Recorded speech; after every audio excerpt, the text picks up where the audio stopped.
tubonye umuzuko w'uyu munsi, umuntu umwe azutse bitewe n'uko bari bamujyanye ku irimbi kumushyingura, hanyuma agahembukira ku irimbi. Ibyo rero bitubereye igitangaza koko bitigeze kibaho. Ubu twari dutegereje umuzuko uzaba ku munsi w'umuzuko nyine ku munsi w'imperuka, ariko tubonye uyu munsi wa none, tubonanye umudamu uzutse. Twisubije mu rugo dutegereje ibisubizo by'abaganga, Imana nidufasha arabaho, kandi ubwo ni Satani nimutwara iramutse. Twari turiyo ku irimbi twamaze no gusenga no kuririmba, kingura isanduka nuko arareba, atari ku muntu wanjye ko ndiba ari muzima. Abantu bakuze bose barebye, umuntu wapfuye ejo aba yagagaye. Kandi birashimishije, ntabwo umuntu yaba yapfuye bamugejeje ku irimbi, bamusize mu isanduka bapfunye ngo umuntu ngo yazutse. Ni ibintu bidutunguye kandi bidutangaje. Abo ni abaturage batuye mu karere ka Rwamagana mu murenge wa Gishari, bavuga ko tariki 3 z'ukwezi kwa 2026 aribwo bamenye inkuru y'incamugongo y'umubyeyi uzwi ku mazina y'Irakoze Lydia waje kwitaba Imana, bamushyitsa ku irimbi agahita azuka. Ubwo twaganiraga n'aba baturage bari batabaye uyu nyakwigendera yashyika mu irimbi byazwi nko kwa Nyiramafarana, bamaze gucukura bamaze kumusengera ngo bamushyingure. Musaza wakaza akababwira ko batamushyingura atamusezeye, yamara gupfundura agira ngo amusezere, bakabona ibimenyetso by'uko uyu mubyeyi Lydia akiri muzima. Umudamu rero hari musaza uje avuga ati yewe nibwo nkihagera, aravuga ati ntabwo nabura kumusezeraho nka mushiki wanjye tuva indimwe, ati mumbabarire musezereho bwa nyuma. Hanyuma rero amaze kubivuga baravuga bati nta kintu ntabwo twabyanga, ku bantu bava indimwe birakomeye kugira ngo umuntu bamushyingure atamubonye. Niko kuvuga ati rero reka tumuhe uburenganzira. Hanyuma agenda aganira na mushiki we amubwira yuko yapfuye. Arangije araza aratubwira ati rero nta kindi nakora kugira ngo ntabwo ari buhembuke, njyewe ntabwo byarangiye, nimushake uburyo dushyingura ubwo umuntu yarangije kuko nanjye simuzura. Ariko baravuga bati ntabwo wagumana iyo ngingimire, reka tukwemerere ugende usezere nk'umuntu muva indimwe ushira agahinda.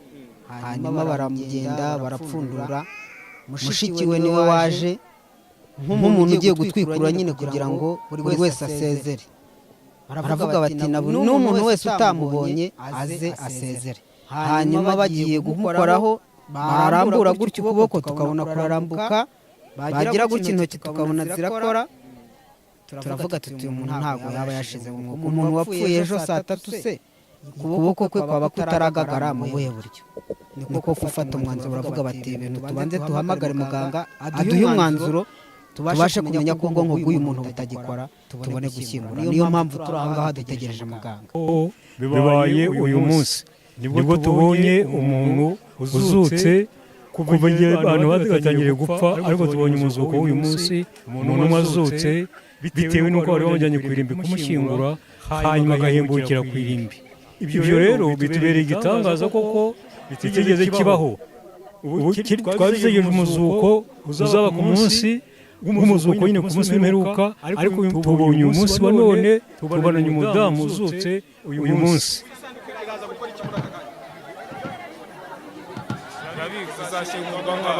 Izashyingurwamo abandi.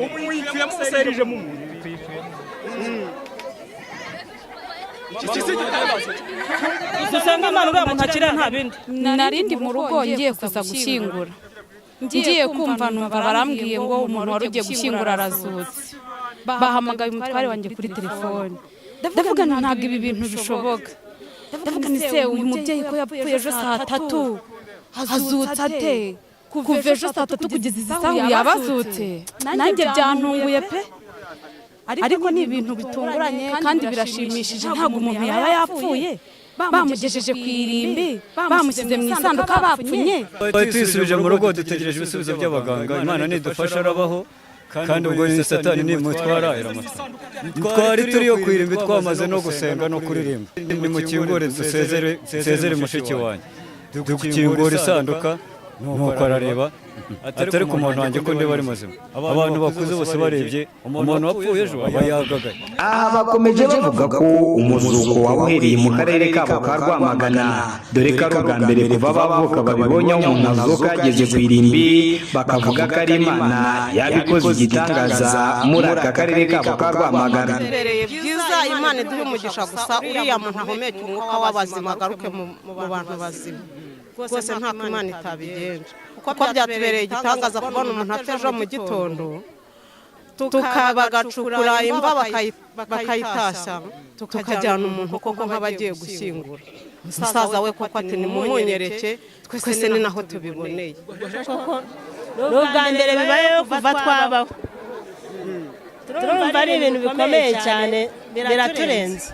Ikindenze nyine ni ukuba bavanga umuntu ngo yazutse kandi tuzi ko umuzuko utaragera, azutse mbere y'umuzuko.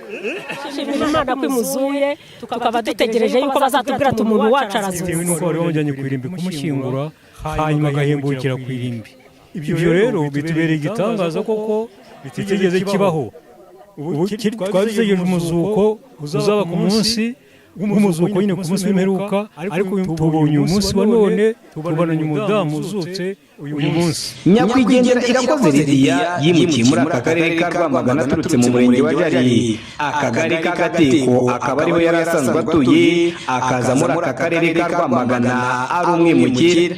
Amazina ye yitwa Irakoze Lydia, yavutse tariki 24 z'ukwezi kwa 11 1990. Iyi tariki y'eshatu z'ukwa kabiri 2026 niyo yazutseho kandi akaba ari nayo yari yitabye Imana. Gusa bamwe mu baturage bavuga ko ari igitangaza gikomeye umuzuko uhereye muri aka karere ka Rwamagana, akaba ari byo bavuga ko mbere yo gushyingura umuntu abaturage bagakwiye kuzajya babanza guhamagara ubuyobozi, dore ko ubwo bamaraga kumenya aya makuru bahise bihutira guhamagara ubuyobozi buhamagara imbangukiragutabara ikizisanga uyu mubyeyi aracyahumeka, imushyira mu modoka iramutwara kugira ngo abe yabasha kwitabwaho.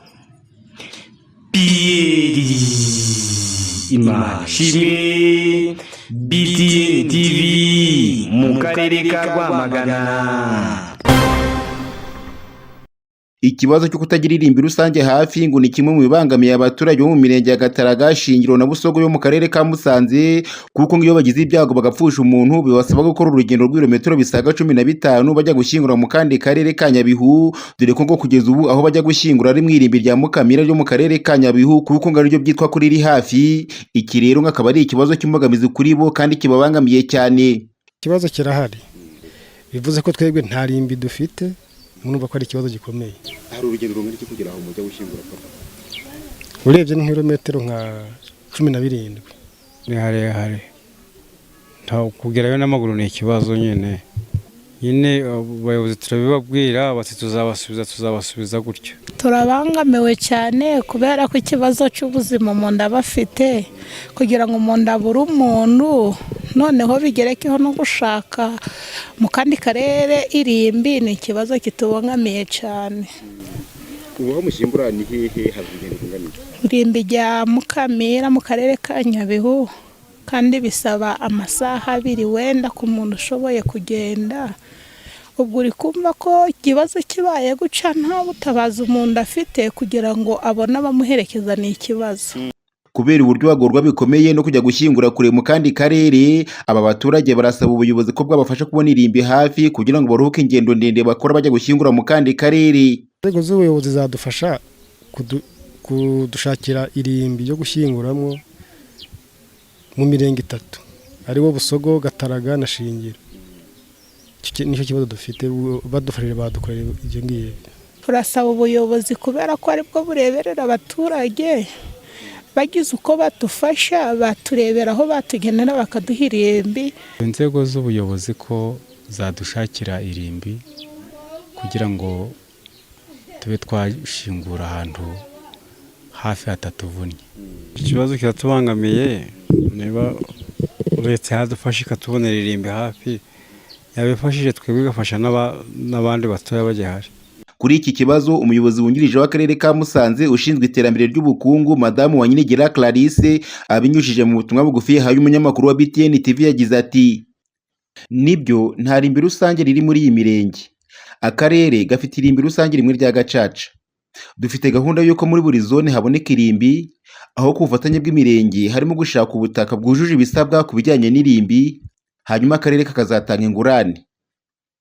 Bitewe no kuba nta rimbi rusange riri hafi, bigatuma bakora ibirometero n'ibirometero bajya gushyingura mu karere ka Nyabihu. Aba baturage bo mu mirenge ya Gataraga, Busogo na Shingiro yo mu karere ka Musanze baranavuga ko iyo umuntu agize ibyago usanga aherekezwa gusa n'abantu bake nabo b'inkoramutima, cyangwa se abafite ubushobozi bwo kwitegera imodoka, abandi bagatinya gukora urugendo rurerure n'amaguru.